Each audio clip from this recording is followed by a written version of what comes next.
para que eso de verdad ocurra, que no los voy a confundir en este momento porque es materia de los procesos de ejecución en procesos del CIN3. Pero digamos que el fin último que yo tengo cuando pido ese embargo es eventualmente que se remate la cosa y que con su producto se me pague o se me adjudique la cosa en pago. ¿Sí? ¿Sí me siguen? Sí. Ahora, usted pidió la anotación de demanda. ¿Qué es lo que usted esperaría con esa anotación de demanda? Que el juez diga, declara con lugar la demanda, en consecuencia declara nulo ese negocio jurídico y ordena que las cosas vuelvan a su estado anterior. Y para tales efectos, que se cancele la inscripción de derechos reales número 3 de este bien, que era donde, entre comillas, decía que usted le había vendido a este ingeniero. Entonces queda sin efecto esa inscripción y entonces usted automáticamente, digamos, entre comillas, o sea, por pura disposición de la sentencia del juez, sin que tenga que haber un remate o algo por el estilo, por pura disposición de la sentencia del juez y el cumplimiento que haga el registrador de la propiedad, ahora usted regresa a ser el propietario del bien. ¿Sí me consiguió la diferencia? Digo. Yo creo que un poco con esto me aclaró la duda, que era, supóngase si yo le otorgo un crédito a alguien y como garantía me dio su casa, entonces a la hora del incumplimiento, o sea, el objeto de mi demanda hacia él es el crédito que no me pagó. Pero entonces aquí procedería el embargo del bien, porque al final de cuentas yo lo que quiero es cobrarme ese crédito. Pero lo que pasa es que, perdón que le interrumpa, cuando usted me dice que como garantía le dio la casa de este deudor, me está diciendo que se constituyó la hipoteca. Ajá. Pero si se constituyó la hipoteca, el embargo es innecesario. Porque digamos, el embargo, como le decía a su compañero, yo lo estoy haciendo con la idea de rematar eventualmente el bien. A lo mejor en el camino no pasa, pero esa es la idea cuando yo pido el embargo. Ahora, cuando usted tiene una hipoteca, ya la hipoteca le sirve de punto de partida para el remate del bien.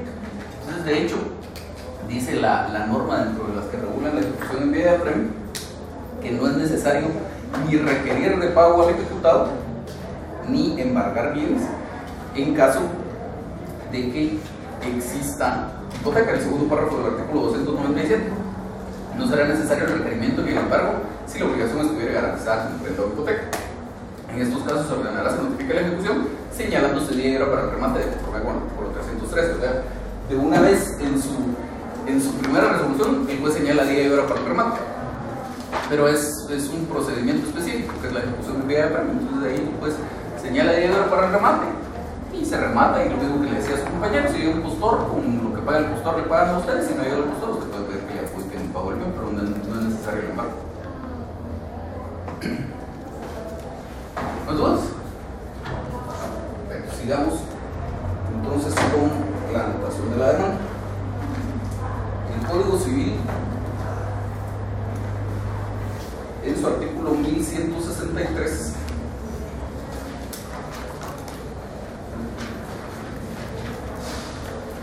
establece que los bienes inmuebles o derechos reales anotados podrán enajenarse o gravarse, pero sin perjuicio del derecho de aquel a cuyo favor se haya hecho la anotación. ¿Qué quiere decir esto?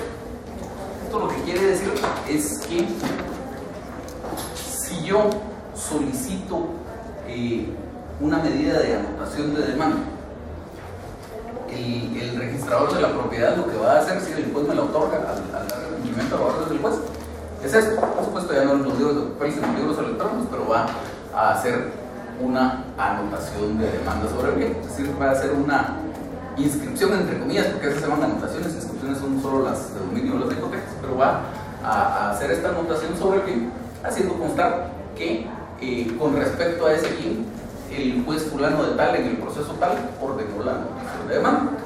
¿Y eso para qué sirve? El registro de la propiedad se supone que uno de sus efectos es el de publicidad. Y entonces, así como existe, ¿se recuerdan? Hablábamos tal vez en el primer o segundo día de clases que existe una presunción de que las normas jurídicas son conocidas por todos, y por eso es que dice la ley que contra el cumplimiento de la ley no puede alegarse ignorancia. Entonces, igual existe una presunción de que aquello que esté inscrito en un registro público también es conocido por todos. Esa es la idea de la existencia, que nadie pueda decir que no sabía de la existencia de este negocio jurídico, que no sabía de la existencia de esta anotación de demanda. Y entonces, una vez cumplida esa anotación de demanda, si resulta que esta persona saca a la venta ese bien ya teniendo la anotación de demanda, y digamos que todos ustedes estuvieran interesados en comprar ese bien, ven el anuncio en la prensa, les interesa, ¿qué deberían hacer? Deberían ir al registro de la propiedad y ver. Entonces dice, tiene esta anotación de demanda. Y entonces ahí ya es una decisión con conocimiento de causa. Uno podría decir, bueno, si tiene una anotación de demanda no me interesa, simplemente me olvido del tema. Uno podría decir, bueno, vamos a ver de qué es este proceso, ir a ver el expediente y evaluar pues cuánto se podría tardar, qué posibilidades de éxito tiene el que está demandando, etc. Entonces, producto de eso, uno a lo mejor podría decir, bueno, usted me está ofreciendo este bien un millón de quetzales, pero como tiene la anotación de demanda, yo le pago 600,000. Me estoy corriendo el riesgo. A lo mejor declaran con lugar la demanda y yo perdí los 600,000 que había pagado. A lo mejor la declaran sin lugar y entonces obtengo un bien en mejores condiciones. Esa es básicamente la idea. Pero de lo que trata la norma es precisamente de eso, que este demandado, no por el hecho de tener la anotación de demanda, quiere decir que ya no puede disponer del bien. Puede disponer del bien, pero luego si resulta que mi demanda es declarada con lugar, yo sí voy a poder afectar a este que adquirió el bien, porque él lo adquirió cuando existía una anotación en el registro de la propiedad, por lo tanto se presuponía que estaba enterado de la existencia de la anotación de demanda, de la existencia del proceso, y aceptó las consecuencias que eventualmente pudieran darse en ese proceso. ¿Estamos bien? Y siempre con la anotación de demanda, otra norma muy importante es el artículo 1170, que dice que el registrador, a solicitud escrita de parte interesada, cancelará las inscripciones hipotecarias que no nos interesa, derechos sobre bienes muebles tampoco. Tercero, las anotaciones de demanda y de embargo después de 5 años de su fecha. Esa norma es importantísima, ya sea que uno sea demandante o sea demandado.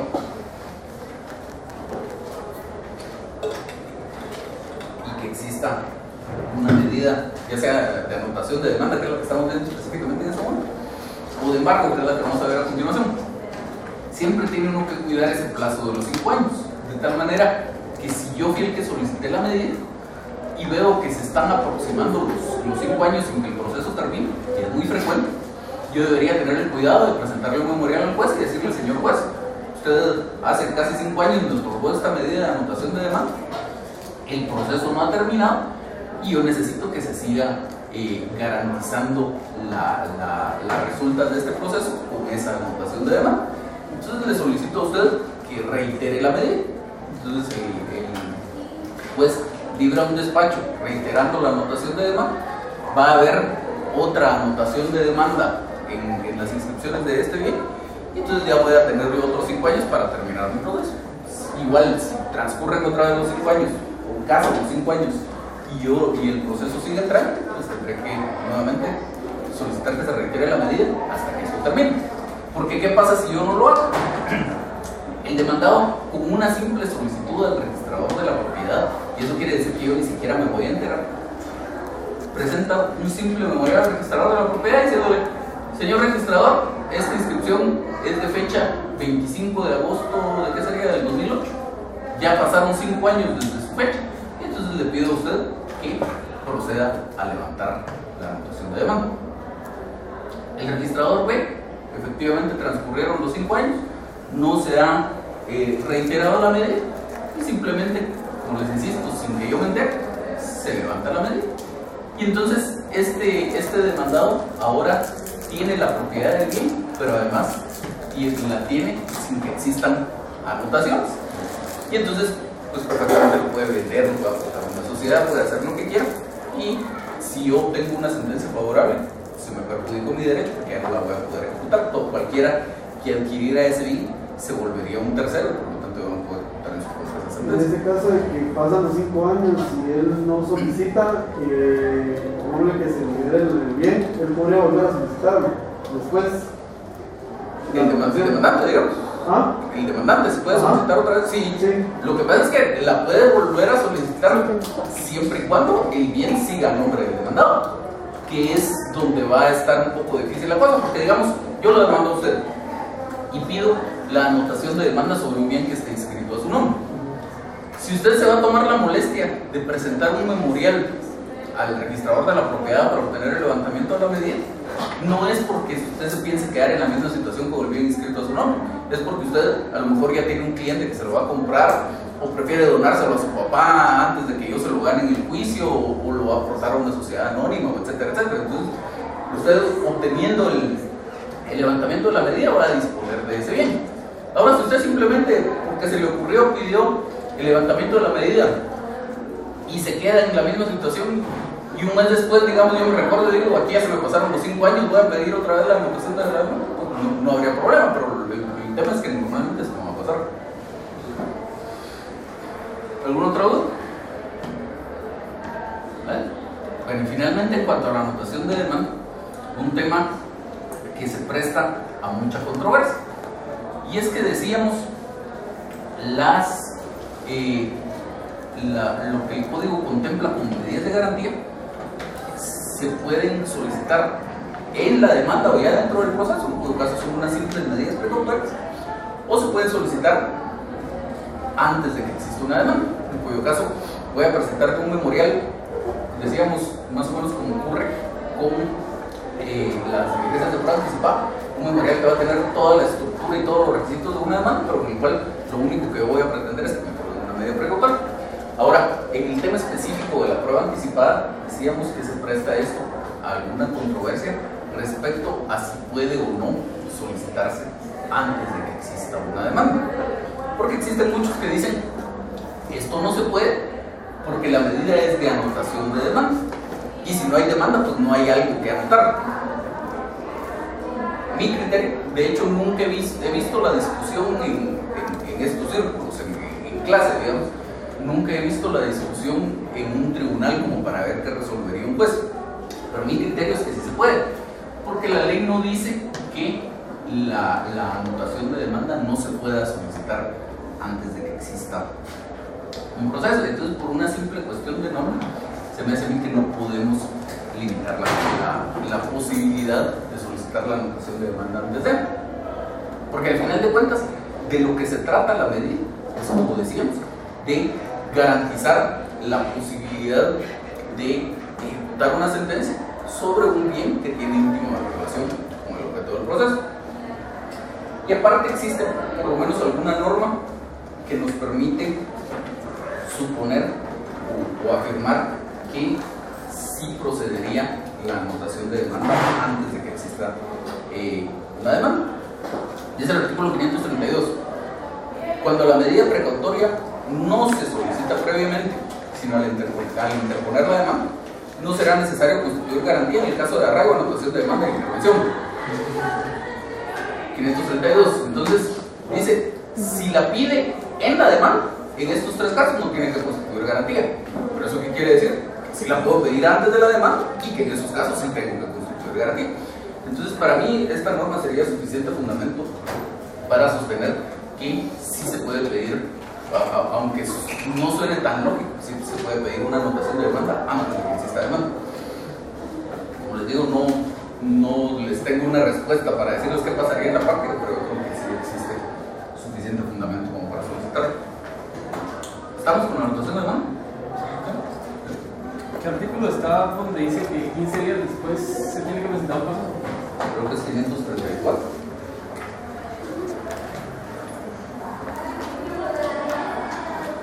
No, 535. Ejecutada la providencia precautoria, el que la pidió deberá entablar su demanda dentro de 15 días. El proceso hubiera de seguirse en el lugar en que aquella se dictó. Si debiera seguirse en otro lugar, pues tomará en cuenta el término de la distancia. Si el actor no cumple con lo dispuesto en el párrafo anterior, la providencia precautoria se revocará al pedir resultado para el incidente. Entonces, si estamos claros con la anotación de demanda, hablemos del embargo.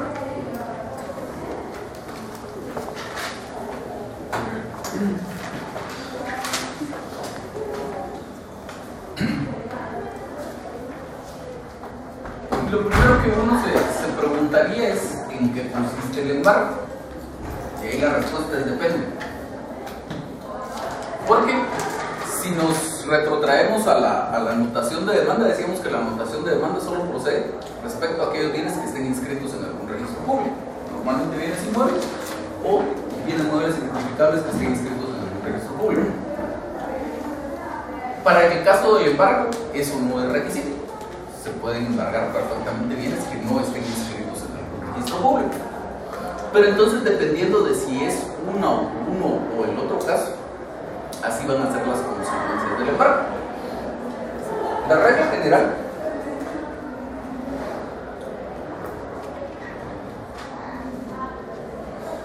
el artículo 527 del Código no dice mayor cosa. Dice: podrá decretarse precautoriamente el embargo de bienes que alcance a descubrir el valor de los mandados, intereses y cosas, para cuyo efecto son aplicables los artículos referentes a esta materia establecidos para el proceso de ejecución. Y esto nos remite al artículo 301 y siguientes del mismo código. 301 dice, perdón, el 303. El embargo apareja la prohibición de enajenar la cosa embargada. Entonces, esa parecería ser la norma general en cuanto al embargo, que el embargo consiste en una prohibición de enajenar la cosa embargada. Inclusive dice a continuación: si esta prohibición fuese infringida, el embargante tiene derecho a perseguirla de cualquier poseedor, salvo que el tenedor de la misma opte por pagar al acreedor el importe de ley. Pero decíamos que el embargo, si bien tiene las diferencias sustanciales con la anotación de demanda que ya vimos, también tiene muchas similitudes. Y dentro de esas similitudes decíamos, cuando se trata de un bien inscrito, ¿cómo se materializa? El juez libra un despacho al registrador y el registrador hace una anotación. Entonces, eso pasa con la anotación de demanda y eso pasa también con el embargo de aquellos bienes que estén inscritos en algún registro. Y luego decíamos, el artículo 1163 del Código Código Civil, permite disponer de los bienes aunque estén anotados. Entonces dice: los bienes inmuebles o derechos reales anotados podrán enajenarse o grabarse, pero sin perjuicio de aquel a cuyo favor se haya hecho la anotación. Ojo que aquí el Código Civil en esta parte no está hablando solo de anotación de demanda, sino está hablando de anotaciones registrales, estas que se hacían acá. Entonces, cuando el Código Civil habla de anotación aquí, no está hablando solo de anotación de demanda, sino también de anotación de embargo. Entonces, dice la norma: los bienes que estén anotados pueden enajenarse o grabarse sin perjuicio de aquel a cuyo favor se haya hecho la anotación. Entonces, para ver los efectos del embargo, dependeríamos de qué clase de bien estamos hablando. Si es un bien que esté inscrito en un registro público, el efecto sería esto: se anota en ese registro público la existencia del embargo y nada más. El demandado puede perfectamente disponer de ese bien, lo puede enajenar, lo puede grabar, sin perjuicio de que, si el demandante obtiene una resolución favorable, la va a poder ejecutar en contra de aquel que haya recibido el bien. Si es un bien que no esté inscrito en un registro público, entonces sí opera la disposición del artículo 303 del Código, en el sentido de que el embargo apareja una prohibición de enajenar la cosa embargada y hace que se vuelva perseguible la cosa si el demandado dispusiera de ella. ¿Dónde está ahí? Perdón. Entonces,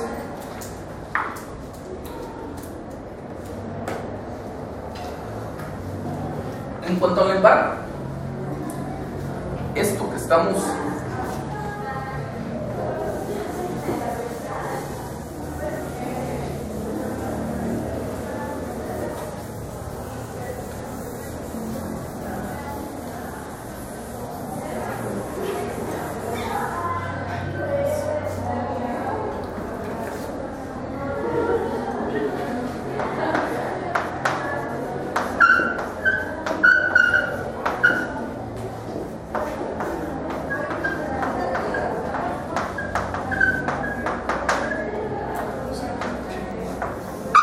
Esto de lo que estamos hablando aquí es de un embargo que se pide como medida precautoria. Por lo tanto, es un embargo precautorio. Y tiene ese calificativo de precautorio, no importando si estamos hablando de un embargo que se pidió en la demanda o estamos hablando de un embargo que se pidió antes de que existiera demanda. En cualquiera de esos dos casos estamos hablando de un embargo precautorio, o sea, es una simple medida precautoria para garantizar las eventuales resultas de un proceso de conocimiento o de un proceso de ejecución. Ahora, existe una diferencia sustancial entre eso y otro tipo de embargo. Si quieren, solo deben comentar esto. Bueno.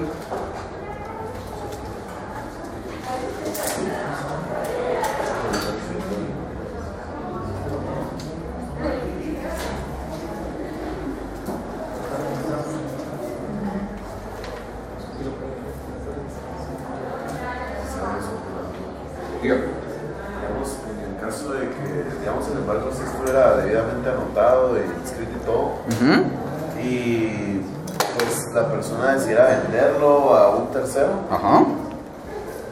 o sea,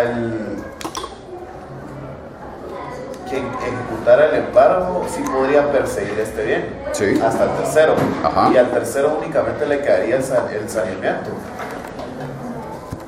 para recuperar lo que, o sea, lo que él perdió pues a causa de quien le vendió el bien. Es una de sus opciones. Lo que pasa es que en ese ejemplo que usted está poniendo tendríamos que ver primero cómo se pactó el negocio entre ese demandado y ese tercero, porque a lo mejor incluso hubo una renuncia al saneamiento. Entonces, incluso esa posibilidad A sabiendas de que el bien estaba exacto. Digamos, yo soy el demandado. A mí me embargaron un bien que cuesta 1 millón de quetzales y usted me ofrece 100,000 quetzales por él. Obviamente un precio mucho menor de su valor real. Yo le digo, bueno, le acepto los 100,000 quetzales, pero usted renuncia al saneamiento. De tal manera que si declaran con lugar la demanda en mi contra, es mala suerte, usted perdió el bien. Entonces, esa es en cuanto al tema del saneamiento. Lo normal es que si no se renuncia al tema del saneamiento, pues, exactamente como usted dice, se podría reclamar ese saneamiento. Ahora, por el otro lado, usted como deudor, recuerde que dijimos que la idea del embargo es rematar el bien. Entonces, cuando llegue, perdón, usted no como deudor, usted como adquirente del bien, cuando llegue el momento del remate del bien, usted como propietario del bien, perfectamente estaría en el derecho de decir, bueno, a este señor le deben 300,000 quetzales, por ejemplo, los pago yo y me quedo con el bien. Sería otra posibilidad que usted tendría para no perder todo, digamos. A lo mejor el valor del bien es mucho mayor que el de la obligación. Entonces usted le trae cuenta pagarlo la obligación que se está reclamando y de todos modos quedarse con el bien. Ya estaría pagando la compra, más ya estaría pagando. Exacto. Pero si nos quedáramos con el ejemplo que yo le puse, usted pagó 100,000 por el bien, pagó 300,000 de la obligación y el bien costaba 1 millón, fue un juego de negocio. O sea, todo depende de cómo se analice las posibilidades en el momento de celebrar la negociación. Entonces les decía, está este embargo del que estamos hablando, que es un embargo precautorio. En la práctica, y fíjense bien por favor en lo que les voy a decir,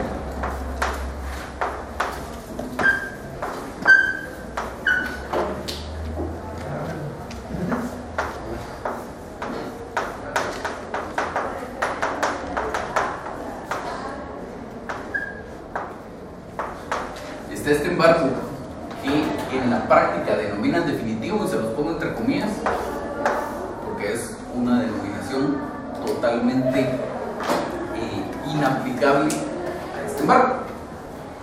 En realidad, aquí hablamos de embargo, nada más, y les voy a explicar ahorita la diferencia entre uno y otro. El embargo precautorio decíamos, o el embargo en general, desde que empezamos a hablar del tema, les decía yo, el objeto del embargo, la idea que hay detrás de pedir un embargo lugar es eventualmente que se remate ese bien sobre el cual pesa el embargo, ¿cierto? Ver el embargo precautorio por sí solo nunca me va a servir para eso. Y ahorita les explico por qué.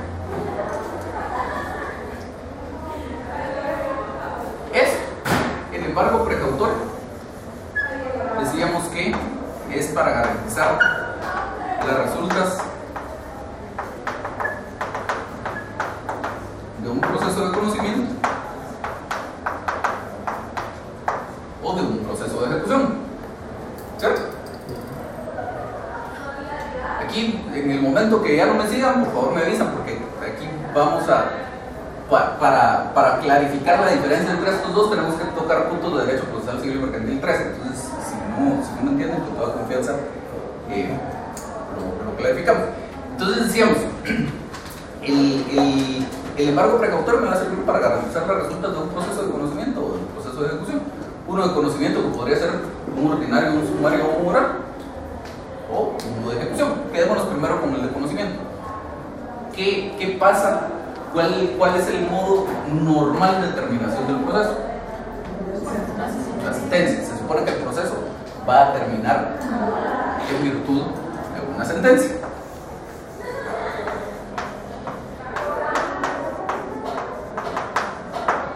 ¿Qué podría pasar en esa sentencia? Podría pasar que el juez declare sin lugar la demanda.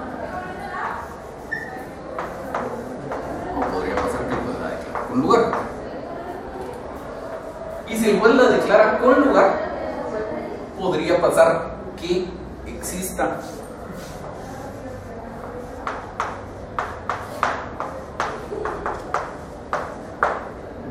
un cumplimiento voluntario de la obligación, es decir, que el demandado diga, bueno, el juez ordenó que yo pague un millón de quetzales, como no, aquí está su millón de quetzales, lo quiere en efectivo, lo quiere en cheque, como lo quiere.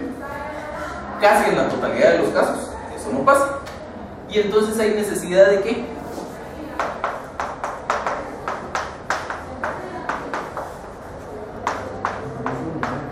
De promover una ejecución de sentencia. ¿Cierto? Para forzar a ese demandado que ya fue condenado a que cumpla con la obligación. Y entonces una vez que existe una ejecución de sentencia, eso nos lleva de regreso aquí. De ejecución. ¿Cómo se tramita un proceso de ejecución?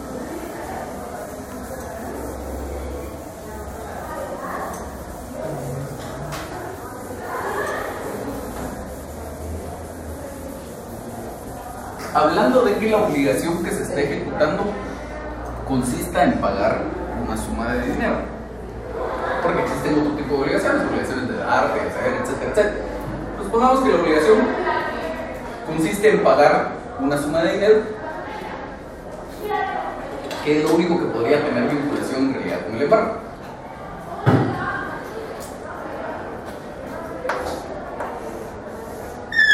Entonces, procesos de ejecución así, en los cuales lo que se pretenda sea pagar el pago de una suma de dinero, tenemos dos.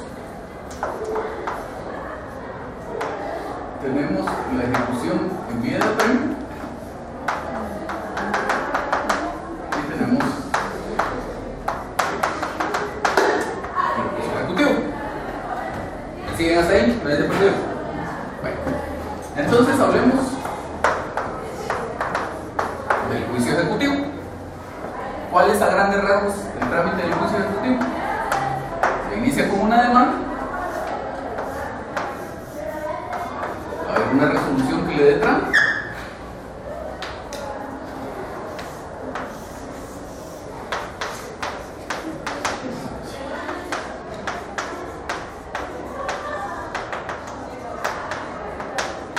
va a haber una notificación y requerimiento de pago.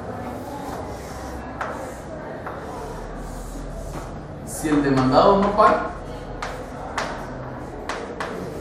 va a haber un embargo,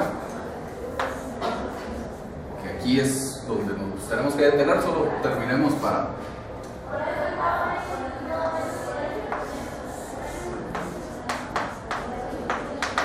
haber una posibilidad de oposición.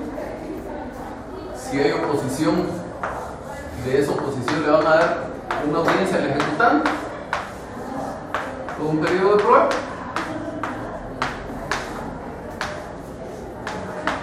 Y una sentencia. No me interesa que se prendan ese trámite porque les insisto que eso es materia del derecho procesal civil y mercantil 3. Lo que me interesa es que veamos la distinción entre el embargo precautorio y el embargo. En esta demanda, yo puedo pedir medidas precautorias, ¿cierto? Como cualquier otra demanda, yo puedo pedir medidas precautorias. Y digamos que como medidas precautorias, yo pedí el arraigo y pedí el embargo precautorio. ¿Sí? Entonces, dice la ley, las medidas precautorias se dictan sin oír a la parte en contra de quien se solicita y se ejecutan de esa forma. Entonces, este embargo precautorio me lo da el juez sin audiencia a la otra parte. Entonces, sobre este bien inmueble me da el juez mi despacho, yo voy, lo llevo al registro de la propiedad y anotan la existencia de este embargo como una simple medida precautoria. En este momento no le han notificado a la otra parte. Entonces, eso obviamente el juez lo ordena en esta resolución.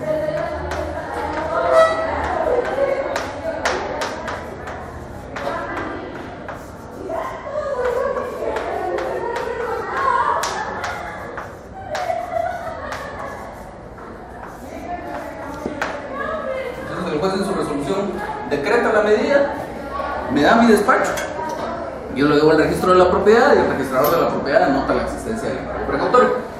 Hasta ahí, insisto, no le han notificado a la otra parte de esta demanda. Luego, como una fase obligada de cualquier proceso, está el hacerle una notificación a la parte demandada de la existencia del proceso, que notifican la demanda y la resolución que le da trámite. Pero en este caso del juicio ejecutivo, además de notificarle la demanda, le requieren de pago. Este es un paso obligado del procedimiento del juicio ejecutivo. Le dicen, señor, a usted en este proceso le están reclamando el pago de la cantidad de 100,000 quetzales. Entonces en este momento yo le solicito a usted que me haga efectiva esa cantidad. Casi en la totalidad de las veces el ejecutado no cumple con el pago que se le está requiriendo. Yo en toda mi vida he visto únicamente 2 casos en los cuales el ejecutado ha pagado la obligación en el acto del requerimiento, pero ha sido porque han sido obligaciones de montos muy bajos. En un caso era un juicio ejecutivo por 100 quetzales. Entonces el ejecutado requirió, como no, que estén los 100 quetzales más 10 de las costas, y se acabó. En otro caso era más curioso porque fue un requerimiento que se hizo por exhorto. Un juzgado de paz de aquí de la capital libró el exhorto de algún otro municipio. Hicieron el exhorto y en el sobre donde venía el exhorto ya cumplimentado con la constancia de la notificación y todo lo demás, tenía el dinero en efectivo que la persona había pagado.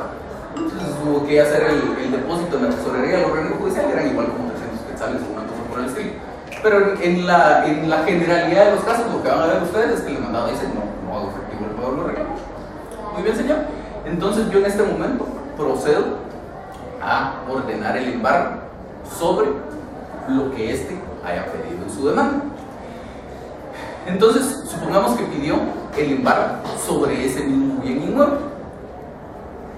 Entonces ahora se va a practicar este embargo, que es lo que en la práctica conocen como embargo definitivo, pero les digo que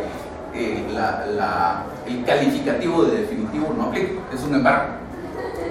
Es una parte obligada del trámite. Yo no podría decir, como ya hay un embargo precautorio aquí, entonces ya nos olvidamos del embargo porque tiene que ser un embargo consecuencia de esta falta de pago en el acto del requerimiento. Entonces, si no se paga en el acto del requerimiento, se procede a trabar embargo. Dice la norma.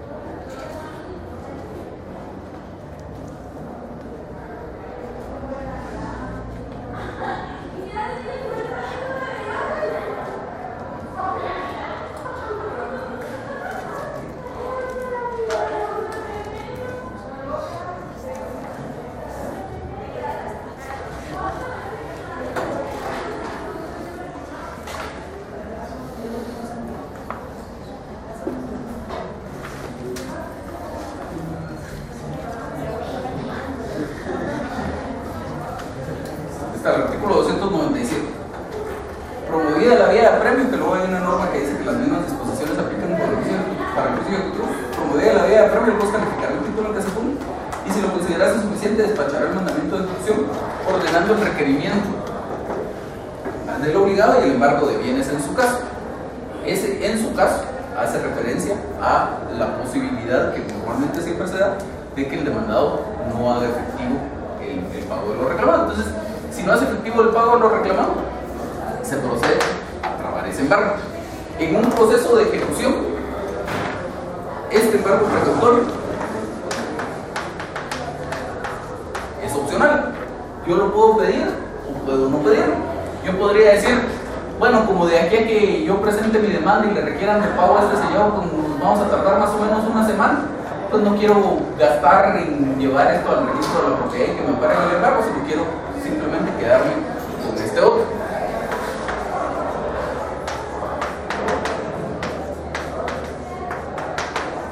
Este es obligatorio. Esta es una de las etapas del proceso.